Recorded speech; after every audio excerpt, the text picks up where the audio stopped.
ఇవాళ చామల కిరణ్ కుమార్ రెడ్డి అనే వ్యక్తి ఇవాళ రేవంత్ రెడ్డి బినామీ అనే బినామీ వల్ల టికెట్ ఇచ్చి గెలవాలని చూస్తున్నాడు. కానీ మన భువనగిరి పబ్లిక్ చాలా మటుకు పరిచయం ఉన్న దాకా చూస్తాడు.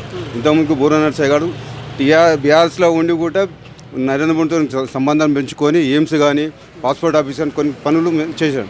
అదే బీజేపీలో ఉండి నరేంద్ర మోడీతో ఇంకా చాలా పనులు చేస్తాడని మా అభిమానంతో చేస్తున్నాడు. ఏం చేయగలిగిన 5 ఏళ్ళ ఎంపీగా ఉన్నాడు ఆయన ఆనాడు టీఆర్ఎస్ పార్టీలో అధికార పార్టీలో ఉన్నాడు. బీఆర్ఎస్ పార్టీలో ఉండి కూడా బీజేపీ నరేంద్ర మోడీతో సంబంధంతో పెంచుకొని ఇవాళ ఎయిమ్స్ తెచ్చిండు, పాస్పోర్ట్ ఆఫీస్ తెచ్చిండు, కొన్ని ఇది కేంద్రీయ విద్యాలయం ఇవి కొన్ని తెచ్చిండు. ఇవాళ నరేంద్ర మోడీ వల్ల ఇవాళ హైవేస్ ఎట్లా ఉన్నాయి, కొన్ని వేల కిలోమీటర్లు గంటలలో చేస్తున్నారు. అంత ఫాస్ట్ టెక్నాలజీతో చేస్తున్నారు. ఇవాళ సముద్రంలోనే ఇవాళ నరేంద్ర మోడీ అనే వ్యక్తి సముద్రంలో దాదాపు 2000 కిలోమీటర్తో బ్రిడ్జ్ చేసిండు. కానీ మొన్న అసెంబ్లీ ఎలక్షన్లో మరి ఎందుకు బీజేపీ గెలవలేకపోయింది అంటే కొద్దిగా మనకు బీజేపీ అని కొద్దిగా గ్రామాలలో లేదు. ఇప్పుడు టౌన్లలో ఉన్నంత పట్టు గ్రామాలలో లేదు. దానికి ఇప్పుడు మేము చేసినప్పుడు దాన్ని మొన్న అసెంబ్లీ చూసుకొని ఇవాళ పార్లమెంట్గా పల్లెటూళ్ళలో కూడా వెళ్ళి దానికి ఇంటింటికి ప్రచారం చేస్తున్నాం బూర నర్సయ్య గురించి.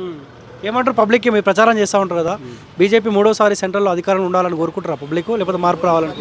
ఎవరు చూసినా మోడీ అనే చిన్న పిల్లల కాంచెల్లి పెద్దోళ్ళ దాకా మోడీ అని చెప్తున్నారు. అంతే. ఓకే, చామల కిరణ్ మీకు కూడా పరిచయం లేదా? అసలు వ్యక్తి అనేది ఇవాళ మేము టికెట్ చూసినప్పుడు ఆయన పేరు విన్నాం. ఇంతవరకు మాకు సంబంధం. మీరు కౌన్సిలర్గా ఉన్నారు, రాజకీయ నాయకులు అందరూ మీకు కొంత పరిచయం ఉండాలి. సరే వాళ్ళతో సంబంధాలు లేకున్నా కానీ చూసి ఉండాలి. ఏనాడు కూడా మీరు ఏనాడు కూడా మాకు రాలేదు. మాకు ఇక్కడ ఇంతవరకు కూడా ఆయన అసలు పేరు కూడా మేము వినలేదు.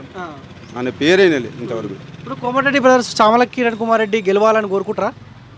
గతంలో ఉన్న ఇప్పుడు పబ్లిక్ చాలా నేర్చుకున్నారు.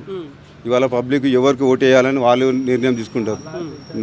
ఇవాళ చాలా మటుకు పబ్లిక్లో కూడా ఇవాళ అయోధ్యతో చాలామంది పబ్లిక్లో మోడీ గురించి చాలా వచ్చింది. కొన్ని 500 సంవత్సరాల అయోధ్య ఇవాళ నిర్మించిండు. దానివల్ల పబ్లిక్లో హిందువులు కానీ బీసీలో చాలా మటుకు ఒక బీసీ నాయకుడు ఇవాళ ప్రధానమంత్రి, అదే బీసీ నాయకుడు ఇవాళ ఎంపీ కావాలని మేము కూడా కోరుకుంటాం. ఇక్కడ ముస్లిం ఓటర్స్ కూడా బాగానే ఉంటారు కదా, వాళ్ళు బీజేపీకి వేయరు కదా మరి ఓటు? అంటే అందరూ ముస్లింల అందరని అనలేము కదా. మేము ముస్లింలో కూడా అభిమానం ఉన్న వాళ్ళు కూడా ఉన్నారు. మొన్న అంతేందుకు చార్మినార్ దగ్గర ముస్లిం టోపీ పెట్టుకొని డాన్స్ చేసిండు నామినేషన్ రోజు. అట్లంటే వాళ్ళు బీజేపీ సపోర్ట్ అన్నట్టే కదా. అట్లా మొన్న హనుమాన్లో ముస్లింలు కూడా ర్యాలీ తీసారు. గెలిచే అవకాశం చాలా మటుకు 100%.